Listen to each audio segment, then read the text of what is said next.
So hey guys, welcome back again in एडोग्रोन class 9th and 10th YouTube channel पे। मैं आशीष सिंह आपका teacher. I hope आप सब लोग अच्छे और सेफ होंगे।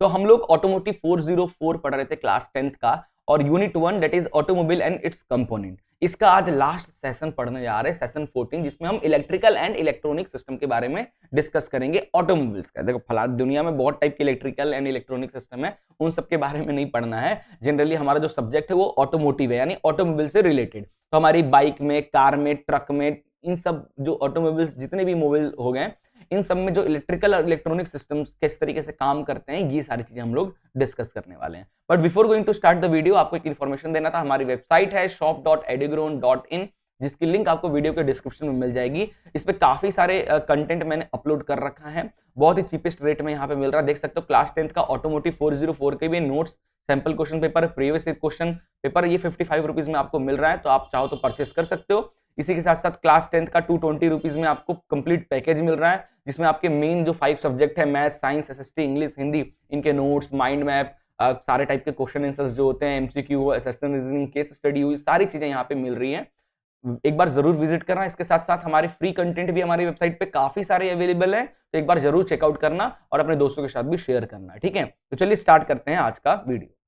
तो सेशन नंबर 14 में हम डिस्कस करने जा रहे हैं ऑटोमोबाइल्स के इलेक्ट्रिकल और इलेक्ट्रॉनिक सिस्टम को। ठीक है, तो इसका काम क्या, इस इलेक्ट्रिकल इलेक्ट्रॉनिक सिस्टम का काम क्या होता है? जनरली पावर देना। ठीक है, क्या करना? Power various electrical components and enhance the vehicle functionality. जितने भी हमारे व्हीकल्स हैं, उनमें जो जो इलेक्ट्रिकल एंड इलेक्ट्रॉनिक कंपोनेंट्स लगे हुए हैं, उनको पावर सप्लाई करना with the help of battery, और हमारे व्हीकल्स को अच्छे से फंक्शन करने में ये सिस्टम्स हेल्प करते हैं। ठीक है, अब इलेक्ट्रिकल एंड इलेक्ट्रॉनिक सिस्टम का मतलब आप यही मत समझना कि हमारी जो गाड़ी में जो लाइट्स होती हैं, वाइपर हिल रहा है उसी में नहीं भाई। हमारी गाड़ी में कई ऐसे इंपॉर्टेंट इलेक्ट्रिकल सिस्टम्स होते हैं जिसका गाड़ी में होना बहुत इंपॉर्टेंट होता है। आज की जो न्यू जनरेशन की कार्स वगैरह आती है ना, उसमें होना बहुत इंपॉर्टेंट होती है। जैसे एक एग्जांपल देख लो, एक हमारी गाड़ी का स्टार्टिंग सिस्टम को अगर आप देखोगे, देखना कैसे काम करता है। ये हमारा इग्निशन स्विच है। हम स्विच को जैसे ऑन करते हैं तो बैटरी से हाई वोल्टेज और करंट सप्लाई हमको स्टार्टर मोटर को मिलता है। ये मोटर भी तो इलेक्ट्रिकल कंपोनेंट ही हुआ। ये मोटर क्या होता है? हमारे इंजन को एक बार एनर्जी प्रोवाइड करता है। जैसे हम स्टार्ट करते हैं, बैटरी से करंट आता है इस स्टार्टर मोटर को, और इस स्टार्टर मोटर क्या करता है? रोटेट करता है किसको? इंजन को। एक बार पिस्टन ऊपर जाएगा, नीचे आएगा, ऊपर आएगा, इतने में क्या होगा? अपने आप इंजन स्टार्ट हो जाएगा, फ्यूल बर्निंग स्टार्ट हो जाएगी, अपने आप इंजन क्या होगा? चलने लगेगा। बस स्टार्टिंग एक इंजन को एक बार पुश करना पड़ता है, और वो हम स्टार्ट, पुराने जमाने में हम लोग हाथ से घुमा घुमा के करते थे, गाड़ी ढकेल कर करते थे, बट आजकल नई टेक्नोलॉजी आ चुकी है। कुछ नहीं करना है, गाड़ी में बैठना है, चाबी घुमाना है, गाड़ी स्टार्ट। ये कैसे सक्सेस हो पाया? कैसे इतना अच्छा से हो पाया? क्योंकि हम अपनी गाड़ी में कहीं ना कहीं मैकेनिकल को हटाकर इलेक्ट्रिकल एंड इलेक्ट्रॉनिक कंपोनेंट्स को ज्यादा यूज कर रहे हैं, ताकि हम व्हीकल को इजिली एसेस कर पाए, इजिली फंक्शन कर पाए। ठीक है, चलिए आगे चलते हैं। Before starting the above topic, let us learn about some more fundamental of electrical and electronic system which shall be more useful to you. ठीक है, अब हम इलेक्ट्रिकल और इलेक्ट्रॉनिक सिस्टम को हम पढ़ेंगे। ऑटोमोबाइल में जितने भी इलेक्ट्रिकल एंड इलेक्ट्रॉनिक सिस्टम है, स्पेशली जो इंपॉर्टेंट हैं, उनके बारे में हम पढ़ेंगे। बट उससे पहले कुछ बेसिक टर्म्स हमको पता होना चाहिए, जो कि हमने क्लास 10th ऑलरेडी हम पढ़ रहे हैं। ज्यादा डिस्कस मैं इस पर नहीं करूंगा। क्लास 10th फिजिक्स में इलेक्ट्रिसिटी चैप्टर जो है हमारा, इसमें ऑलरेडी हमने बहुत सारे इंपॉर्टेंट टर्म्स पढ़ चुके हैं। जैसे करंट क्या होता है, पोटेंशियल डिफरेंस क्या होता है, ओम्स लॉ क्या होता है, रेजिस्टेंस क्या होता है, पावर क्या होता है, ये सब हमने ऑलरेडी पढ़ रखा है क्लास 10th फिजिक्स। अब 10th में ही तो हो आप लोग जो ये वीडियो देख रहे हो, तो क्लास 10th में अब आपने साइंस में पढ़ा ही होगा ये सारी चीजें। बट एक बार वंस मोर आपको थोड़ा रिवाइज करा दूंगा, ताकि ज्यादा आपका, अगर भूल रहे हो तो चीजें रिपीट हो जाएंगी। ठीक है, सबसे पहले फंडामेंटल फंडामेंटल पार्टिकल बोल रहा हूं मैं, फंडामेंटल जो चीज है इलेक्ट्रिकल एंड इलेक्ट्रॉनिक सिस्टम के लिए, वो है हमारा एम्पियर। एम्पियर क्या होता है? करंट की यूनिट होती है। करंट का फॉर्मूला क्या होता है? Current is equal to charge upon time. Charge को क्या लिख सकते हैं? N upon T. यानी करंट को क्या बोल सकते हैं? Number of electron flow per second. Per second में कितने इलेक्ट्रॉन फ्लो होते हैं, यही तो होता है करंट की इंटेंसिटी। ठीक है, और करंट का जो यूनिट होता है, एसआई यूनिट जो होता है करंट का, उसको बोलते हैं एम्पियर। ठीक है, तो एक एम्पियर ये टर्म आपको याद रखना है, क्योंकि ऑटोमोबाइल में ना काफी सारे ऐसे कंपोनेंट्स होते हैं जिसमें 2 एम्पियर, 1.4 एम्पियर, 0.2 एम्पियर, इस तरीके के रीडिंग्स होते हैं, जिसको आपको समझते ही 0.2 एम्पियर क्या होता है। किसी पार्ट पे लिखा है कि 0.2 एम्पियर का है, तो आपको पता था ये पार्ट में को 0.2 एम्पियर करंट चाहिए, पता तो होगा कि भाई एम्पियर क्या है, करंट की यूनिट है, यानी इस पार्ट को इतनी करंट चाहिए, ठीक है। फिर आगे आता है एम्पियर को ए से डिनोट करते हैं, ये चीज पता ही है। अगला होता है वोल्टेज। वोल्टेज का मतलब क्या होता है, देखो मान लो एक वायर है, एक वायर का पॉइंट ए है और ये पॉइंट बी है। अब एक चार्ज है जो कि पॉइंट ए पे, अब इस चार्ज को यहां से पॉइंट बी पे लाना है, तो अपने आप तो आएगा नहीं, इस चार्ज पे हमको कुछ वर्क डन लगाना होगा। तो that work done to move up unit charge is known as potential difference या वोल्टेज। और इसकी एसआई यूनिट क्या हो जाएगी, इसकी एसआई यूनिट भी हो जाएगी वोल्ट, जिसको वी से भी डिनोट किया जाता है, ध्यान रखिएगा। कई इक्विपमेंट्स ऑटोमोबाइल के ऐसे होते हैं जिस पे लिखा होता है कि ये जो इक्विपमेंट है ये 110 वोल्ट पे चलेगा, मोटर स्टार्टिंग मोटर है ये 220 वोल्ट का है, ये जो गाड़ी का ये लाइट है वो 5 वोल्ट का है, तो उसके अकॉर्डिंग हमको ट्रांसफार्मर लगाने होंगे जो कि वोल्टेज को कन्वर्ट करके दे पाए। नहीं तो पता चला हमारी बैटरी से 12 वोल्ट निकल रहा है और कोई बल्ब है उसको चाहिए 14 वोल्ट, तो क्या वो बल्ब जल पाएगा, नहीं जल पाएगा, ठीक है। इसलिए वोल्टेज कन्वर्टर्स लगा लगा कर जहां जहां जैसे जैसे वोल्टेज के हमारे इक्विपमेंट्स होते हैं, इलेक्ट्रिकल इक्विपमेंट्स, वहां वहां उस तरीके से हम वोल्टेज रेगुलेट करके उनको करंट और वोल्टेज प्रोवाइड करा पाते हैं, ठीक है। तो अगर आपको इसकी जानकारी होगी तभी तो आप कर पाओगे। अगला है रेजिस्टेंस।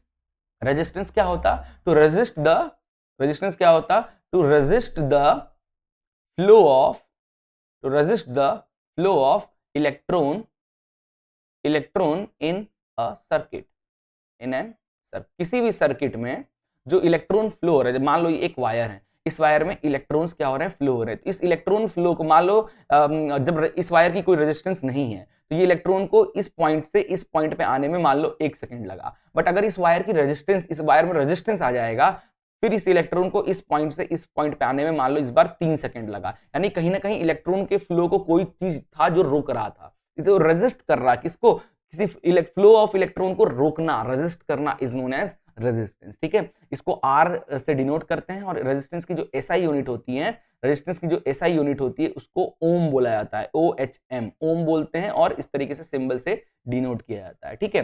रेजिस्टेंस का एक बेसिक फॉर्मूला और होता है, resistance is equal to resistivity length upon area, पढ़ा है ना क्लास 10th में इलेक्ट्रिसिटी चैप्टर में, भाई भूलना मत, ठीक है। नेक्स्ट है ओम्स लॉ। ओम्स लॉ का कहना क्या होता है, किसी भी सर्किट में, किसी भी सर्किट में, ठीक, किसी भी सर्किट में जो वोल्टेज होता है डायरेक्टली प्रोपोर्शनल होता है करंट के, तो ठीक है, voltage is directly proportional to current, ठीक है। तो यहां से वोल्टेज इज इक्वल टू क्या हो जाएगा, आई और एक कांस्टेंट आ जाएगा R, here R is the Ohm's law constant और another term is known as resistance भी इसको बोलते हैं। तो फॉर्मूला क्या होता है, V is equal to I R, यही हमारा ओम्स लॉ का फॉर्मूला है जो आपको अच्छे से याद रखना है, इलेक्ट्रिसिटी चैप्टर में आपने ऑलरेडी पढ़ा ही होगा, ठीक है। और कई बुक्स में हम इसको EMF से भी डिनोट करते हैं, EMF is also type of voltage, तो कई बुक्स में V is equal to I R ना लिखकर E is equal to I R लिखते हैं, तो इसमें घबराने की बात नहीं है, E मतलब is EMF, it is a type of voltage, ठीक है। क्लास 12th में अच्छे से बताएंगे क्या होता है। देन आगे चलते हैं। नेक्स्ट है पावर। तो पावर का फॉर्मूला भी ऑलरेडी आपने पढ़ रखा है, पावर इज इक्वल टू क्या होता है, वोल्टेज इनटू करंट, ऑलरेडी आपने पढ़ रखा है, ठीक है। Many electrical device are related by how much power they consume. जाहिर सी बात है, हमारी जो व्हीकल्स है, जो ऑटोमोबाइल्स है, उसमें कई सारे इलेक्ट्रिकल कंपोनेंट्स होते हैं, लाइट होता है, स्टार्टिंग मोटर होता है, वाइपर होता है, ब्रेकिंग सिस्टम में भी लगता है, सेंसर्स में लगते हैं, तो ओवरऑल हमको पता तो होना चाहिए हमारी गाड़ी के जितने भी इलेक्ट्रिकल इक्विपमेंट्स है वो कितना पावर कंज्यूम कर रहे हैं। मान लो वो 10 वाट का पावर कंज्यूम कर रहे हैं, तो हमको बैटरी जो गाड़ी में लगेगी वो थोड़ा ज्यादा रखना पड़ेगा ना। 10 वाट अगर कंज्यूम हो रही है तो हमको बैटरी 12 वाट 20 वाट का तो एटलीस्ट रखना पड़ेगा। तो कैसे जानकारी होगा, जब आपको इस पावर के बारे में पता होगा तभी तो पावर का मेन फॉर्मूला VI होता है। कई बुक्स में पावर को W से भी दिखाया जाता है, तो घबराने वाली बात बिल्कुल नहीं है, ठीक है। तो पावर का formula, basic formula power is equal to VI होता है। कई बुक्स में पावर को W से दिखाया जाता है और वोल्टेज को E से, तो इसमें बिल्कुल घबराने वाली बात नहीं है, भूलिएगा मत, डरिएगा मत, एक ही चीज है, ठीक है। एज पर ओम्स लॉ के according V is equal to IR होता है। देखो पावर का फॉर्मूला बनाया जा रहा है, power is equal to VI होता है, हमको पता है। ओम्स लॉ के according V is equal to IR होता है, तो अगर हम V की जगह पे IR रख दे तो क्या हो जाएगा, I स्क्वायर R। तो पावर का एक फॉर्मूला, पावर का दूसरा फॉर्मूला, और एक पावर का फॉर्मूला बन सकता है। तो power is equal to VI होता है, और देखो ओम्स लॉ के according V is equal to IR, तो यहां से I इज इक्वल टू क्या हो जाएगा, V अपॉन R। तो पावर में यहाँ I की जगह पुट कर दो V अपॉन R, तो ये हो जाएगा V स्क्वायर बाई R। तो तो ये 3 पावर के फॉर्मूले बन गए हैं, एक ये और एक ये। तो ओम्स लॉ की हेल्प से हमने पावर के 3 फॉर्मूले बना लिए। इलेक्ट्रिसिटी चैप्टर में भी बहुत इंपॉर्टेंट फॉर्मूला है, ये आपको याद रखना है। ठीक है, आगे चलते हैं। इस चैप्टर में इतनी रिक्वायरमेंट नहीं है, बस आपको टर्म्स जानना है, क्या होता है एम्पियर, क्या होता है वोल्टेज, क्या होता है पावर, रेजिस्टेंस, आपको बस जानना है ऑटोमोबाइल में। साइंस में जाके उसके बारे में डिटेल में पढ़ना, न्यूमेरिकल लगाना, यहाँ कोई न्यूमेरिकल्स नहीं लगाना है, ये टर्म्स सब बस आपको जानना था, जो कि मैंने थोड़ा सा ज्यादा डिटेल में आपको समझा दिया। ठीक है, चलिए नेक्स्ट स्लाइड है हमारा, function of major components of auto electrical system. तो ऑटो इलेक्ट्रिकल सिस्टम के कौन कौन से मेजर कंपोनेंट है, अब हम लोग उसके बारे में डिस्कस करेंगे। ठीक है, सबसे इंपॉर्टेंट और सबसे मेजर जो कंपोनेंट है वो हमारा बैटरी है। तो an automotive battery is an electrochemical device होता है, capable of producing electrical energy produce करने में हेल्प कराता है। ठीक है, it has several important function which are as follow, बहुत सारे इसके फंक्शंस होते हैं, जैसे इट ऑपरेट स्टार्टिंग मोटर, सबसे पहले गाड़ी को जब हम स्टार्ट करते हैं बैटरी है तो ही गाड़ी स्टार्ट हो पाती है, नहीं तो ढकेल के पुराने जमाने की तरह स्टार्ट करो। इग्निशन सिस्टम, हमारे जो इग्निशन सिस्टम है जो फर्स्ट टाइम इग्नाइट करता है, फ्यूल को बर्न करने में हेल्प करता है। इलेक्ट्रॉनिक फ्यूल इंजेक्शन, आजकल गाड़ियों में इलेक्ट्रॉनिक फ्यूल इंजेक्शन हो गए हैं, मतलब इलेक्ट्रॉनिक सेंसर डिसाइड करे कब कितना फ्यूल इंजेक्ट करना है इंजन में, ताकि अच्छा गाड़ी परफॉर्म कर पाए। ठीक है, इसके अलावा other electrical devices of engine during cranking और स्टार्टिंग, जब इंजन को फर्स्ट टाइम स्टार्ट करते हैं या फर्स्ट क्रैंकिंग प्रोवाइड करते हैं, ड्यूरिंग दिस बैटरी का बहुत इंपॉर्टेंट रोल प्ले होता है। It supplies all the electrical power of the vehicle accessories whenever the engine is not running or when the vehicle charging system is not working. तो भाई गाड़ी, कई बार आप गाड़ी का इंजन स्टार्ट नहीं होता है, फिर भी हमारे गाड़ी के कई इलेक्ट्रिकल इक्विपमेंट्स वर्क कर रहे होते हैं, जैसे हमारा लाइट हो गया, फैन हो गया, ठीक है, एसी हो गया, वाइपर्स हो गए, तब भी हमारा वर्क करता रहता है। और जब हमारी गाड़ी मतलब चार्जिंग हमारा सिस्टम खराब हो जाता है हमारी गाड़ी का, तब भी हम बैटरी अगर हमारा चार्ज है तो भी हम गाड़ी की सारी चीजों को ऑपरेट कर सकते हैं। ठीक है, it act as a stabiliser of voltage for the entire automotive electrical system, गाड़ी के जितने भी इलेक्ट्रिकल सिस्टम है ना उनको एक तरीके से स्टेबलाइजर प्रोवाइड करता है कि जब वोल्टेज कम ज्यादा हो उसको एडजस्ट करने में हेल्प करता है। It store energy for extended period of time, ये क्या, जब गाड़ी चलती है ना तो गाड़ी के चलने से क्या होता है, एक डायनेमो लगा होता है इंजन में, जब इंजन रनिंग होता है तो उस डायनेमो से क्या होता है, बैटरी चार्ज होती रहती है ताकि फ्यूचर में आप उसका यूज कर पाओ, क्योंकि भाई गाड़ी स्टार्ट भी तो कर रहा है, कंटिन्यू गाड़ी थोड़ी ना चला रहे हो, गाड़ी चलाकर आग खड़ी कर दी हो, महीने भर गाड़ी खड़ी है, महीने भर बाद आए और स्टार्ट करो, गाड़ी स्टार्ट हो जा रही है, कैसे स्टार्ट हो रही है गाड़ी, क्योंकि बैटरी में कहीं ना कहीं एनर्जी स्टोर है तभी तो स्टार्ट हो जा रही है। तो this is the major functions of battery.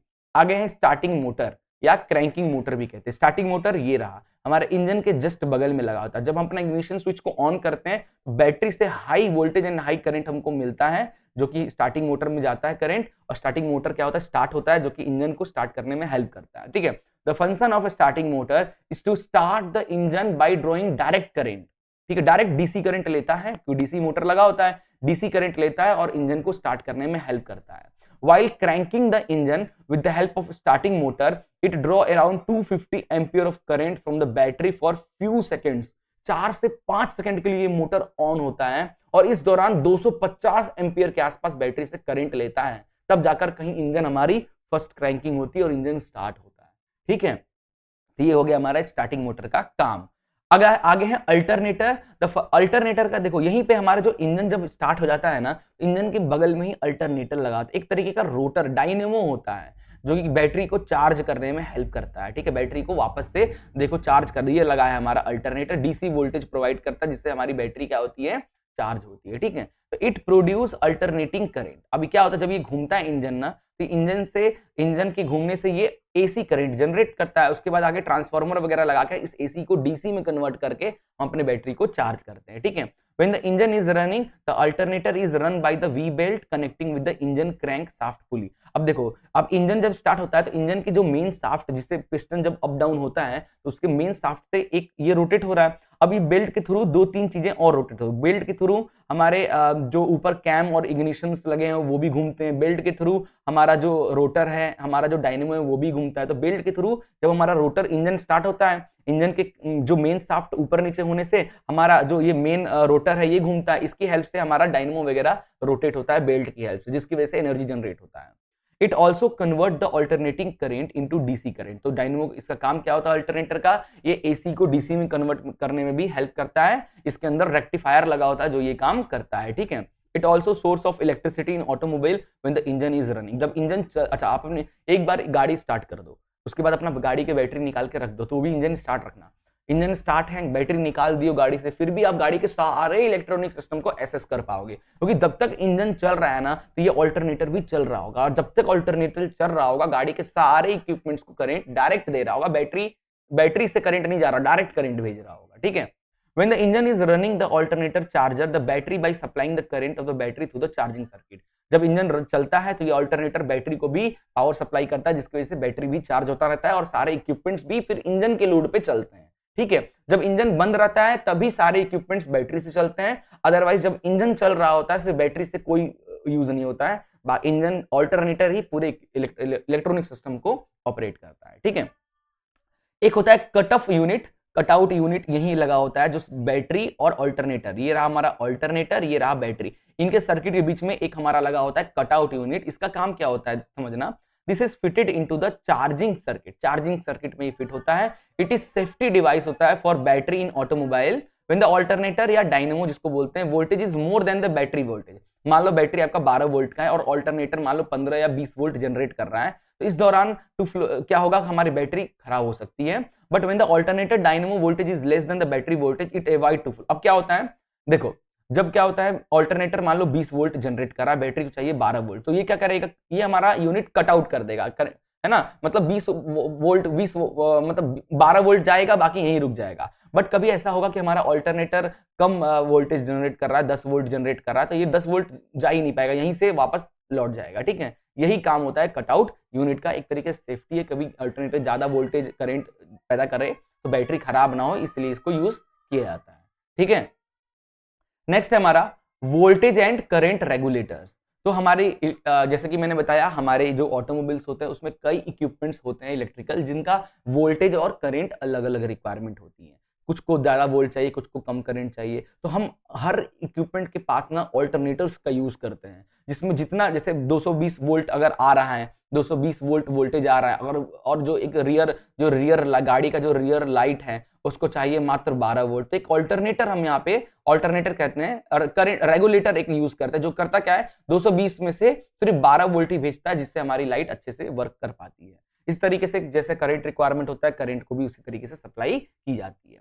फिर होता है इग्निशन कॉइल, जो इंजन को फर्स्ट टाइम इग्नाइट करती है। ये रहा हमारे बाइक्स वगैरह में ऐसा इग्निशन कॉइल देखा होगा, कार में भी होता है, जो पेट्रोल कार होती है उनमें आपको देखना है स्पार्क प्लग में जब हम गाड़ी स्टार्ट करते हैं ना, फर्स्ट क्रैंकिंग कहते हैं, तो इनमें स्पार्क होता है, ये फर्स्ट टाइम स्पार्क होगा, बैटरी से ही इसको करंट मिलेगा, तो स्पार्क जैसे ही फ्यूल गाड़ी के अंदर फ्यूल आ चुका है, स्प्रे हो चुका है फ्यूल, और जैसे ही स्पार्क करेगा फ्यूल हमारा बर्न हो जाएगा, और फ्यूल बार बार स्पार्क करेगा, बार बार हमारा फ्यूल बर्न होगा और हमारी पेट्रोल इंजन गाड़ी चलती रहेगी। देखो डीजल इंजन में तो इसकी जरूरत नहीं पड़ती इग्निशन कॉइल का, डीजल इंजन में तो क्या होता है कि बता चुका हूं आपको प्रीवियस सेशंस में, डीजल इंजन में जब हम फ्यूल को कंप्रेस करते हैं ना, तो वो कंप्रेस होने से ही बर्न हो जाता है। लेकिन पेट्रोल इंजन में क्या होता है, अलग से उसको बर्निंग के लिए कुछ चाहिए होता है, माचिस की तिल्ली, तो वो जो हमारा स्पार्क प्लग है वो करंट लेता है बैटरी से और स्पार्किंग प्रोड्यूस करता है, जिससे हमारे इंजन कंपार्टमेंट के अंदर स्पार्क होता है, जिससे फ्यूल बर्न होता है, जिससे एनर्जी मिलती है और जिससे गाड़ी इंजन हमारा स्टार्ट होता है और चलता है, ठीक है, ध्यान रखिएगा।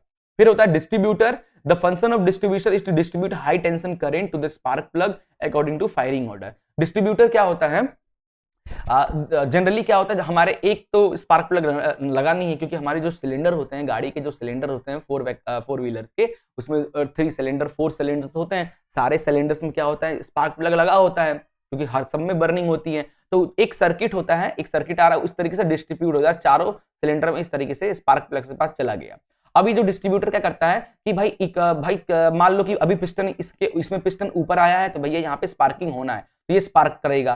फिर इसके बाद यहाँ पिस्टन नीचे, तो यहाँ स्पार्क नहीं चाहिए, यहाँ स्पार्क चाहिए, यहाँ स्पार्क नहीं चाहिए, तो ये डिस्ट्रीब्यूटर डिसाइड करता है कि कब स्पार्क हमको देना है, ताकि हमारा इंजन प्रॉपर्ली वर्क करता रहे, ठीक है।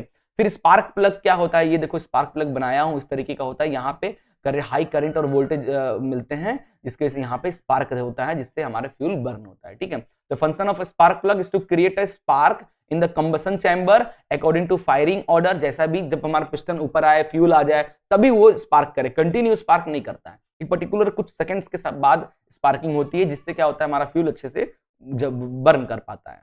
नाउ लाइटनिंग सिस्टम की बात करें तो headlight help the driver to drive the vehicle at night. रात के टाइम पे हमारी गाड़ी की जो हेडलाइट होती है, फ्रंट में जो होती है दोनों तरफ हेडलाइट, ये रात के टाइम अगर गाड़ी चला रहे हो तो बहुत इंपॉर्टेंट रोल प्ले करती है। ठीक है, इसका काम क्या होता है, नाइट के टाइम हमारी विजिबिलिटी को इंक्रीज करना, help to overtake the other vehicles, other vehicles को ओवरटेक करना है तो हम लाइट को बंद चालू करके उसको सिग्नल देते हैं। बाई यूजिंग डिपर, डिपर वही कम ऐसे ऐसा करते हैं ना लाइट को, कम ज्यादा, डिपर की हेल्प से हम अपोजिट आज से आने वाले ड्राइवर को सिग्नल देते हैं कि भाई मैं रुक रहा हूं तुम जाओ, या मैं आना चाह रहा हूं तुम रुको, इस तरीके से। ठीक है, साइड लाइट्स भी होते हैं पार्किंग पर्पस के लिए, जो गाड़ी में साइड लाइट्स होता भी दिखाऊंगा। जैसे साइड लाइट क्या हो गया, ये हमारी जैसे इधर की लाइट जो होती है साइड लाइट, ये हमारे इंडिकेटर हो गया, ये हमारे फॉग लैंप, यहाँ फॉग लैंप हो गया, ये हमारा मेन हेडलाइट हो गया। ठीक है, ये हमारा देखो नीचे फॉग लैंप हो गया, ये साइड लाइट्स हो गए, इधर भी इसको भी साइड लाइट भी बोला जाता है। तो ये साइड लाइट का काम क्या होता है, जनरली पार्किंग में यूज करते हैं। रियर लाइट, पीछे की जो लाइट्स होती है हमारी गाड़ी की, जो पीछे की लाइट्स हो गई, ये वाली जो लाइट्स होती है रेड कलर की, जो पीछे ब्रेक या गाड़ी को जब बैक करते हैं, रिवर्स करते हैं, या तब हमारा काम आता है, ब्रेक लगाते हैं तब ये ऑपरेट होता है। ठीक है, ब्रेक लाइट भी उसी के थ्रू काम करता है, जब गाड़ी में ब्रेक वगैरह लगाते हैं तो पीछे लाइट जलता है ताकि पीछे वाले को पता चले गाड़ी रुक रही है। ठीक है, एक होता है रिवर्स लाइट, उसी के अंदर ही सिस्टम होता है, जब गाड़ी को रिवर्स करते हैं तो वो जलता रहता है ताकि सामने वाले को पता रहे, पीछे वाले को सॉरी पता रहे कि भाई गाड़ी रिवर्स हो रही है, डिप डिप करता रहेगा, गाड़ी में साउंड भी आते हैं कई गाड़ी में। ठीक है, फॉग लैंप्स होता है जो कि ठंडियों में बहुत इंपॉर्टेंट रोल प्ले करता है। फॉग लैंप थोड़ा सा अलग डार्क येलो या ऑरेंज कलर की लाइट होती है, फ्रंट में लगी होती है। यहाँ पे ये देखो इस तरीके से फ्रंट में लगी होती है, ये येलो कलर की लाइट या डार्क येलो या लाइट येलो या बोलते हैं बहुत हाई बीम वाली लाइट्स देती है। फॉग में जब ओश वगैरह गिरता है ना, जब एकदम पूरी कुहासा फैला हुआ है, कुछ दिख नहीं रहा रोड में, तब ये फॉग लाइट ही जो हेल्प करता है ड्राइवर को रोड को देखने में। ठीक है,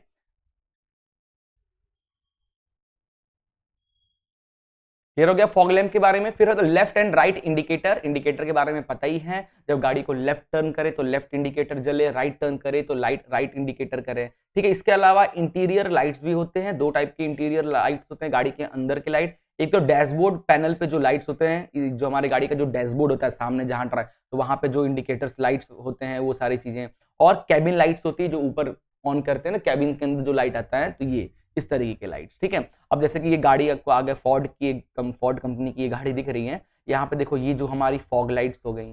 ठीक है, ये हमारी हेडलाइट्स हो गया, इसको भी जूम करते हैं, ये देखो ये हमारी मेन हेडलाइट हो गया, ये दोनों मिलकर काम करते हैं। ये हमारा इंडिकेटर हो गया, ये साइड लाइट हो गया।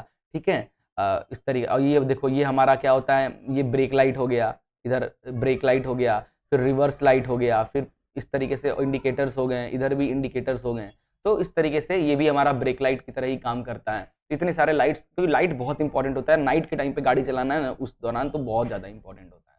ठीक है, और कई गाड़ियों में तो आपको बॉटम में भी लाइट दिखेगा, जिससे रोड पे भी लाइट चमकता रहता है। ठीक है, ये सब कुछ लाइट्स के बारे में आपको मैंने बताया। अदर इंपॉर्टेंट एसेसरीज भी होते हैं हमारे गाड़ी में, जैसे हॉर्न हो गया। द फंक्शन ऑफ हॉर्न क्या होता है भाई, वार्न अदर रोड यूजर्स को वार्निंग देना कि भाई हट जाओ हम आ रहे हैं। ठीक है, विंड स्क्रीन वाइपर जो हो गया, वाइपर्स वगैरह भाई ठंड के बारिश के टाइम पे जो वाइपर्स, ताकि हमको विजिबिलिटी दिखे। इलेक्ट्रिकल फ्यूल इंजेक्टर्स, और कई आजकल गाड़ी आ रही है जिसमें इलेक्ट्रिकल फ्यूल इंजेक्टर है, फ्यूल कब इंजेक्ट करना है इंजन में वो यही डिसाइड करते हैं, इसी के सेंसर्स वगैरह डिसाइड करते हैं। फ्यूल गेज वगैरह हो गया। The function of fuel gauge is to indicate level of fuel और quality of fuel in the fuel tank, fuel tank में कितना फ्यूल है, इस तरीके से इंडिकेटर आपके डैशबोर्ड पे लगा होता है, उसमें बताना कि भाई कितना गाड़ी में फ्यूल है। आजकल तो प्रेशर मेजर करने भी आ गए हैं, डिवाइस आ चुके हैं कि आपकी गाड़ी में किस चक्के में कितना हवा है आपके डैशबोर्ड पे दिखाएगा। ठीक है, सेंसर्स बहुत टाइप के हो गए, एक्चुएटर्स हो गए, battery and it's important parts, जितने भी बैटरी के पार्ट्स हैं, ये सारी चीजें हमने अभी डिस्कस किया था। तो इसके अलावा जो मेजर पार्ट्स थे, लाइट थे, उसके अलावा भी कुछ गाड़ी के ये जो मेजर कंपोनेंट्स जिसके बारे में अभी हमने डिस्कस किया। ठीक है, आगे चलते हैं डिजाइन ऑफ कन्वेंशनल बैटरी, क्योंकि हमारा इस चैप्टर में ना और इस सेशन 14 में ना battery one of the most important और the major part of electronic and electrical system of automobile था। तो जरा हम लोग कन्वेंशन बैटरी के बारे में भी हम लोग पढ़ेंगे कि बैटरी बनता कैसे है। ठीक है, वैसे केमिस्ट्री में आपने ऑलरेडी पढ़ रखा होगा, तो मैं ऊपर थोड़ी बहुत जानकारी आपको यहाँ पे दे देता हूँ। ठीक है, तो generally lead acid storage battery का यूज किया जाता है, जो हमारे कन्वेंशन पुराने जमाने से जो बैटरी चली आ रही है ना, उसमें लीड एसिड भरकर लेड मटेरियल लगे होते हैं, उसके अंदर एसिड भर के जनरली उससे पावर जनरेट किया जाता है। इसमें एक पॉजिटिव प्लेट होता है, एक नेगेटिव प्लेट होता है, दोनों के बीच में सेपरेटर्स होते हैं, दोनों को टच होने से रोकते हैं। इलेक्ट्रोलाइट्स होता है जिसकी वही केमिकल बनाकर जो हम डालते हैं। कंटेनर होता है, कवर होता है, इंटरसेल कनेक्टर्स होते हैं, टर्मिनल्स होते हैं। तो इन सब चीजों से मिलकर हमारा एक कन्वेंशनल बैटरी बनता है। ठीक है, क्लियर है? आगे चलते हैं। पॉजिटिव प्लेट की बात करें तो देखो ध्यान से समझते चलना। हमारी जो बैटरी की अंदर की सिस्टम की बात करें तो देखो हमारा बैटरी का एक सबसे पहले तो एक मेन कवर होता है, एक बॉक्स होता है। बैटरी का मेन बॉक्स हो गया, उसके ऊपर दो टर्मिनल होते हैं, बैटरी का पॉजिटिव टर्मिनल, नेगेटिव टर्मिनल। इस कवर के अंदर एसिड भरा होता है और कहा जाए कि इलेक्ट्रोलाइट फिल होता है, एसिड और डिस्टिल्ड वाटर का मिक्सअप होता है। ठीक है, एक पॉजिटिव एक नेगेटिव प्लेट होता है। देखो एक नेगेटिव प्लेट है, एक पॉजिटिव प्लेट है, इनके बीच में सेपरेटर और इस तरीके से जालियां वगैरह होती है जो इनको सेपरेट करके रखती है। ऐसे बहुत सारे होते हैं और इन पॉजिटिव और नेगेटिव प्लेट को कनेक्ट करने वाले इस तरीके से छोटे छोटे स्ट्रैप होते हैं जिसको इंटरसेल कनेक्टर कहते हैं। क्लियर हो गया? सारे टर्म्स क्लियर हो गए ना बैटरी के?